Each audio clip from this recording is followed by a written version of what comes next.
म्हणजे आधी म्हणजे सुरुवात आणि अंत म्हणजे शेवट. हे महत्वाचं आहे बरं का परमार्थ. सुरुवात आणि शेवट खूप महत्वाचं. मग अशा प्रकारे संत संत संत आपण नुसतं संत संत म्हणून जर फिरलो सगळ्या ह्या भारत देशामध्ये फिरलो तर आपल्याला संत भेटणार नाही. संत भेटण्यासाठी मोठं भाग्य लागतं. विचार जर केला, आता काही जण कवित्व करतात, अनेक प्रकारचे अभंग लिहितात, आरत्या लिहितात, प्रार्थना लिहितात, अनेक प्रकारचे देवाची स्तुती वगैरे बरस जप करतात. मग म्हणायचं का त्यांना संत?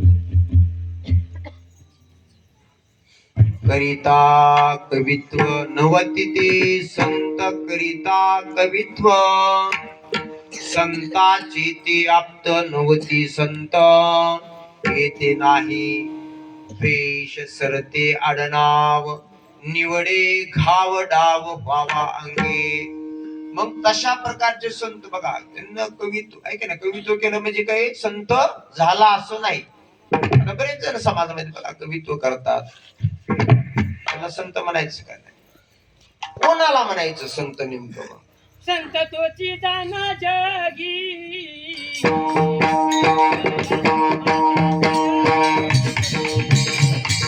संत तोची जाना जगी, संत तोची जाना जगी.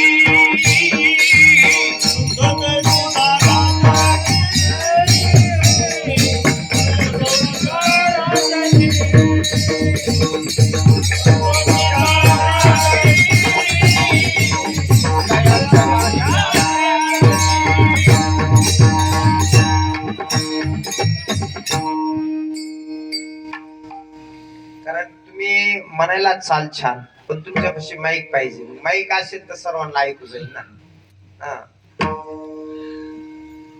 संत तोची जाना जगी, दया क्षमा ज्यांची अंगी,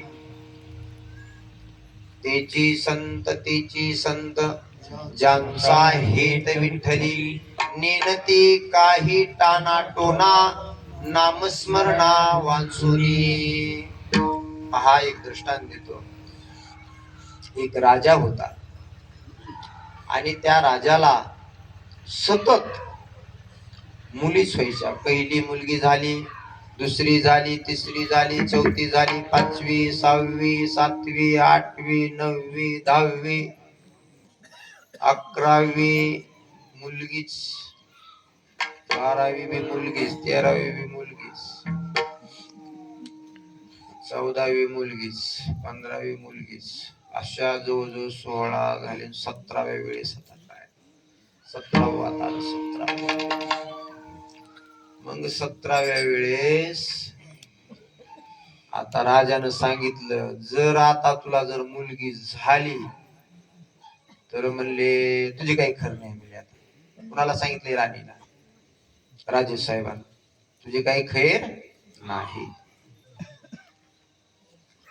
आता राणीला तर मोठं कूड. आता राजे साहेबाचा आदेश म्हणल्यानंतर काय, राणीला मोठं कूड निर्माण झालं. मग राणीची दासी असणारी खुशाल होती, खूप बुद्धिवान. मग तिनं सांगितलं, राणे साहेब म्हणले तुम्ही काही चिंता करू नका, मी सांभाळते सगळं. हे बघू म्हणले काय करायचं ते आपल्या नुसतं हृदय म्हणले काय होऊ द्या म्हणले, हे काय व्हायचं बघू म्हणले पुढचं काय. इतकी हुशार दासी. झालं ठरल्याप्रमाणे राणे साहेबाला 9 महिने 9 दिवस झाले, मुलगीच झाली. काय झाली? मुलगी. 17व्या वेळेस मुलगी झाली. आता काय करायचं? तिने सांगितलं होतं दासीने, तुम्ही काही चिंता करायची नाही. सांगितलं, राणे साहेब सांगा म्हणले मुलगा झालाय म्हणून, वाटा म्हणले सगळ्या त्या राज दरबारामध्ये पेढे. आणि राजानं बघितलं, हे माहीत झालं तर लगेच जीव माझ्या नरटीचा घोट घेईल राजे साहेब, आहे की नाही? असं लबाड बोललं.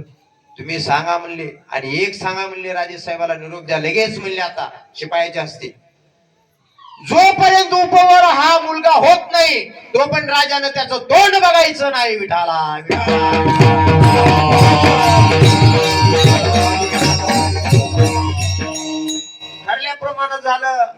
निमंत्रण पाठविलं राजेसाहेबाकडं की राजानं काय करायचं, राजेसाहेबांना तोंड बघायचं नाही. मुलगी झालेली पण मुलगा झालाय म्हणून सगळ्या राज्यामध्ये असणार जाहीर केलं. झालं बघत बघत दिवस लोटत गेले आणि एक दिवस असा आला की ती मुलगी असणारी उपवर झाली. आता काय करायचं? चिंता करू नका राणी साहेब, मी आहे ना खंबीर दासी तुमची, तुम्ही काय चिंता करता असं म्हणलं. आणि परत पुढं सांगितलं काय करायचं ते. काय करायचं सांगितलं, आता लग्न होऊन जाऊ द्या म्हणले. लग्न होऊस तर बघायचंच नाही. उपवर मध्ये लग्न होऊस तर बघायचं नाही राजानं तोंड. झालं लग्नाचा कार्यक्रम. राजेसाहेबानं मस्त अगदी त्यांना शोभेल असाच जावाई नाही बर का, गोटा होऊन जाईल. हे मुलगी, हे मुलगा आहे बरोबर आहे ना. मुलगी शोधली, मुलगी. हा लक्षात ठेवा. मग असणारा राजेसाहेबांना अगदी त्याच तोला मोलाची मुलगी, त्याच घराने तसे जसे राजेसाहेब आहेत त्या तशा प्रकारे तोला मोलाची मुलगी शोधली आणि मग त्या मुलीशी विवाह करून दिला मोठ्या थाटामाटामध्ये. झालंय की आता लग्न बी झालं. आले गरीब. आता मोठं संकट आहे का नाही, राजकन्येवरती खूप मोठं संकट. आता काय करायचं? जिथपर्यंत जमत होतं तेवढं सहकार्य कुणी केलं? दासीनं, राणी साहेबाच्या. आता पेलच ना. आता काय करावं, पर्याय नाही. आता ती असणारी मुलगी उपवर झाली, लग्न झालं. आता काय करावं? मुलीचं लग्न लावून दिलं. आता काय करावं? कसं कोणतं तोंड म्हणून आता राजेसाहेबाला दाखवा. जर कळालं तर खैर तिची बी नाही, तिच्या राणी साहेबाची म्हणजे आईची बी नाही की नाही, राणी साहेबाची.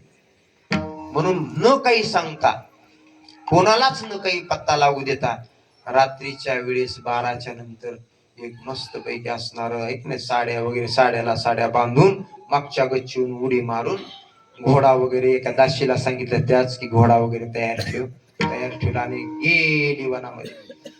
मग रात्रीचे दिवस उजडल्याबरोबर त्याच जंगलामधून, ज्या जंगलात ही मुलगी गेली कन्या, राजकन्या, तर त्याच जंगलामधून आता सगळा पेहराव बर का मुलाचा, गुंजकर साहेब, सगळा पेहराव मुलाचा. आणि मग ज्ञानेश्वर माऊली, नंतर निवृत्तीनाथ महाराज, सोपान काका, मुक्ताबाई, गुरोबा काका, नामदेव महाराज हे चालले ना त्या तसंच त्या कुठून त्या जंगलातून विठोबा रुक्माईचं भजन करत करत विठोबा रुक्माई म्हणून आपलं चालले.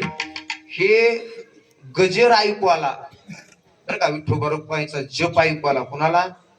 त्या मुलीला. आता जायचं तर खरं, सगळा फास वगैरे लटकिलता वरी झाडाला. आता गळफास घेणार होती ती राजकन्या. आता जाता जाता एक चांगलं काम करून जावं, की संत महात्म्याचं दर्शन घेऊन जावं म्हणून ते गळफास तिथं सोडला आणि गेली त्यानं ज्ञानोबारायच्या दर्शनासाठी. ज्ञानोबाराय होते विना हातात, विठोबा रुक्माईचं भजन, ज्ञानोबारायच्या चरणी साष्टांग लोटांगण घातलं त्या मुलीनं, राजकन्येनं. घातल्यानंतर काय झाला चमत्कार सांगतो. ज्ञानेश्वर माऊली म्हणले, उठ मुला म्हणल्या बरोबर ती राजकन्या असणारी जी मुलगी होती ती पूर्ण त्याचे अवयव बदलून मुलामध्ये रूपांतर झालं. निमिष मात्र जेने देह पालटीला,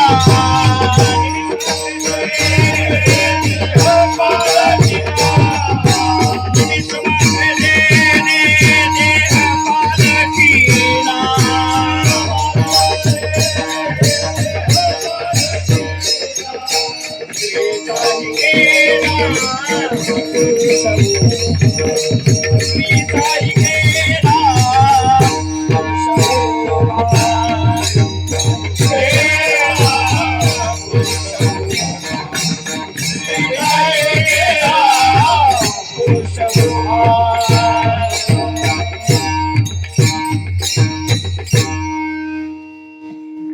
निमिष आहे का नाही, निमिष निमिष निमिष कशाला म्हणतात माहितीये का? म्हणजे मिनिटातला